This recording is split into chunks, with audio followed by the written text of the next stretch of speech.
Very good morning, friends. Welcome to the channel again. With episode number 188. अनुराग अभी भी मृणाली की कमर में हाथ डालकर ही उसे अपने साथ आगे ले जा रहा था। मृणाली अनकंफर्टेबल तो महसूस कर रही थी, लेकिन फिर भी वो मजबूर थी।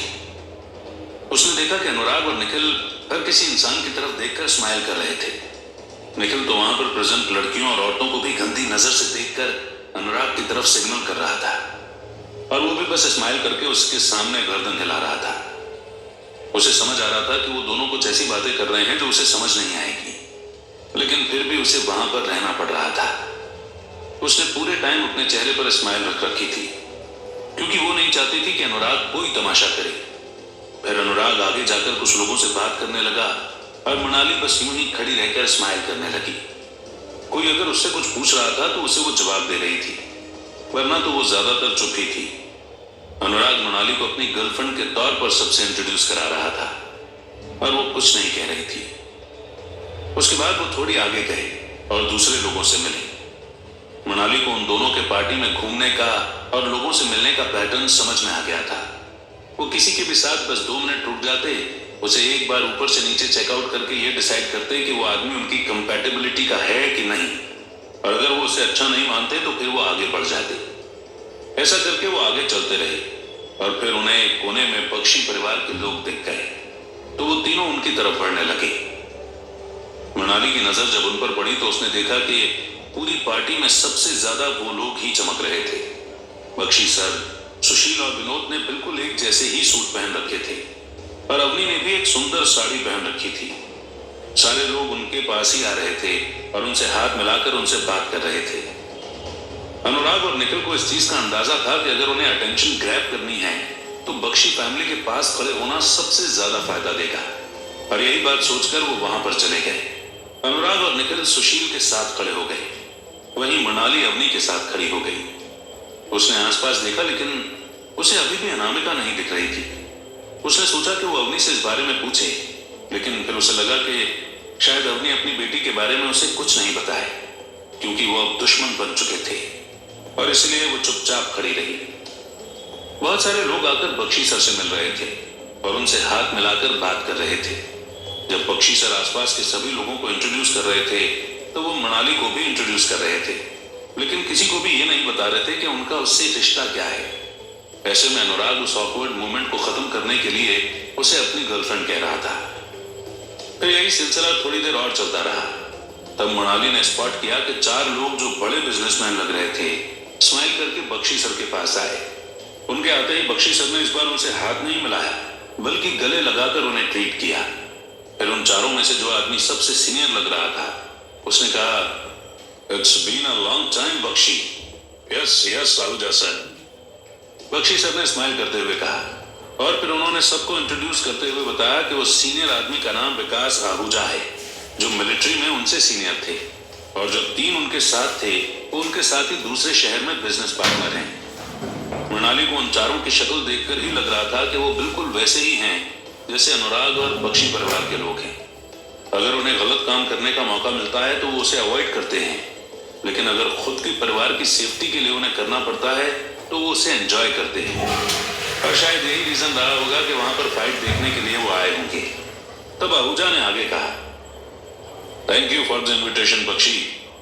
हम उस लड़के को देख रहे हैं, he is an excellent fighter, पर लगता नहीं है कि ज्यादा देर टिक पाएगा।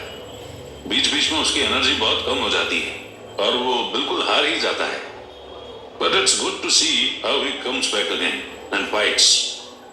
हम जब कंपटीशन करवाते हैं तो वहां ऐसे बहुत सारे लोग आते हैं, लेकिन I have never seen anyone fighting like him. Competition? कैसे कंपटीशन?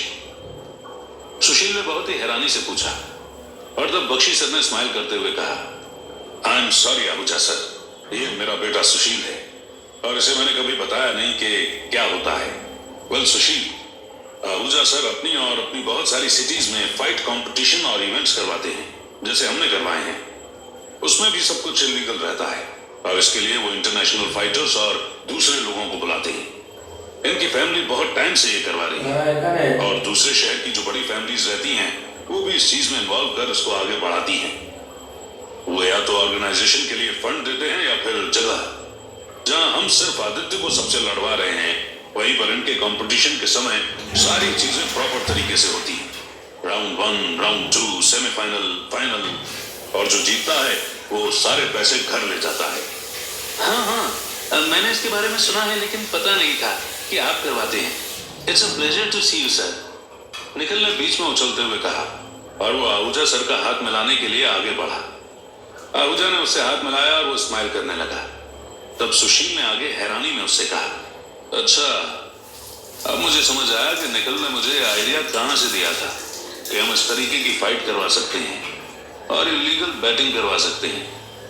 आपको ये फाइट बिल्कुल आपके कंपटीशन की जैसी लग रही होगी, है ना आहूजा सर? आहूजा आगे कुछ कहता है, इसके पहले एक वेटर वाइन की ग्लास लेकर आ गया और सबने वाइन के ग्लास उठा लिए। मृणाली को उनकी बातों में इंटरेस्ट आ रहा था और इसलिए वो ध्यान से उनकी बातें सुनने लगी। फिर आहूजा ने एक सिप लिया और कहा, हाँ, काइंड ऑफ तो लग रही है, लेकिन हमारे यहाँ ऐसा नहीं होता। आप जहाँ एक आदमी को इस सबके अगेंस्ट खड़ा कर रहे हैं, हमारे यहाँ फाइट्स में एक प्रॉपर फॉर्मेशन और पैटर्न यूज होता है।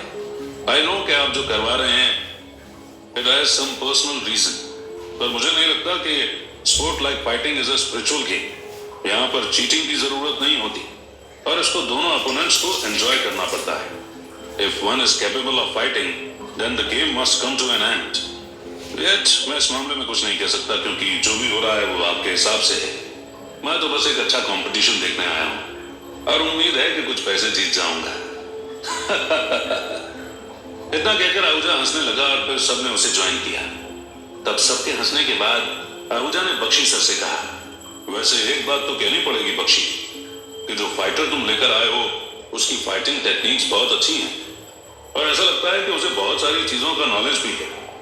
हमने आज 3 फाइट्स देखी और एक में भी ऐसा मूवमेंट कभी नहीं आया कि उसे सामने वाले की टेक्निक समझ नहीं आई।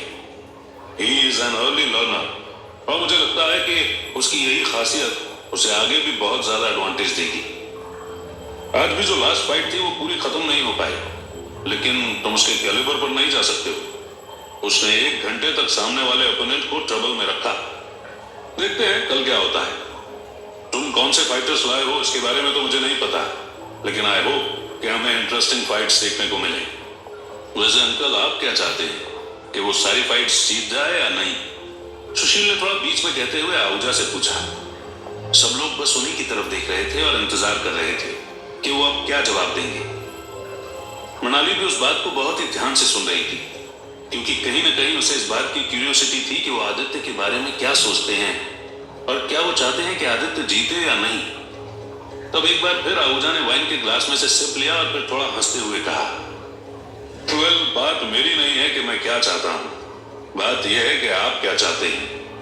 वो आपकी पर्सनल दुश्मनी से यहां पर आया है और इस फाइट का आउटकम वैसा ही होगा जैसा आप चाहते हैं। पर अगर आप मेरा एक नॉनदलेस ओपिनियन माने तो मैं चाहता हूं कि वो जीत जाए।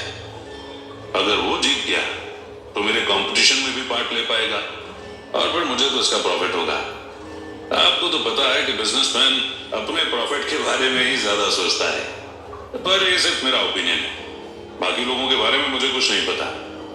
इससे आगे मैं कुछ नहीं कहूंगा, क्योंकि मैं जो भी कहूंगा वो शायद आपको नाराज भी कर सकता है या फिर आपको खुश भी कर सकता है।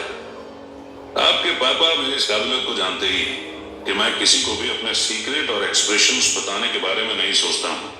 हाँ, बस मैं एक ही चीज चाहता हूँ कि सारी चीजें प्रॉपर रूल्स और रेगुलेशंस के हिसाब से हों। अगर कहीं पर भी अनफेयर गेम की बात होती है तो वो मुझे बिल्कुल पसंद नहीं है। आगे आपकी मर्जी, आप जो करो। मैं तो बस एक ऑडियंस मेंबर हूँ और यहाँ से फाइट देखकर चला जाऊंगा। है कि नहीं?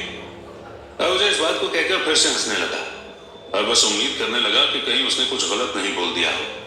लेकिन सामने वाले भी सब हंस रहे थे और मृणाली भी कहीं न कहीं एक फेक स्माइल कर रही थी, ताकि किसी को भी अनकंफर्टेबल फील ना हो।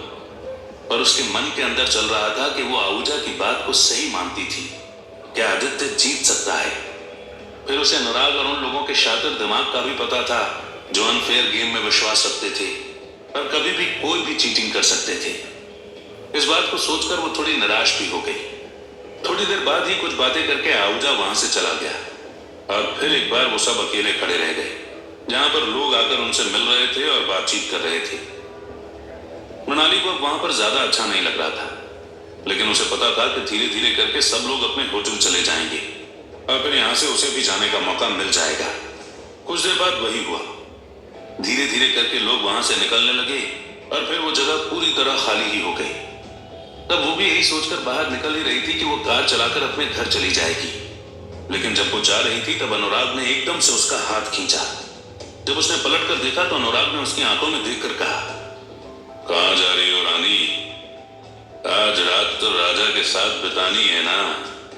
थोड़ी देर बाद ऊपर के सेकंड फ्लोर पर थर्ड राइट कमरे में आ जाना, मैं तुम्हारा इंतजार करूंगा। इतना कहकर अनुराग आगे बढ़ गया और उसने मनाली के गाल पर किस की। उसके बाद वो पलटकर निखिल और सबके साथ वहां से चला गया। मनाली अब उस पूरी जगह में अकेली खड़ी थी और बहुत ही शॉक थी। उसने कभी भी ये नहीं सोचा था कि अनुराग उसे अपने पास रात गुजारने के लिए बुलाएगा, लेकिन अब उसे समझ नहीं आ रहा था कि वो क्या करेगी।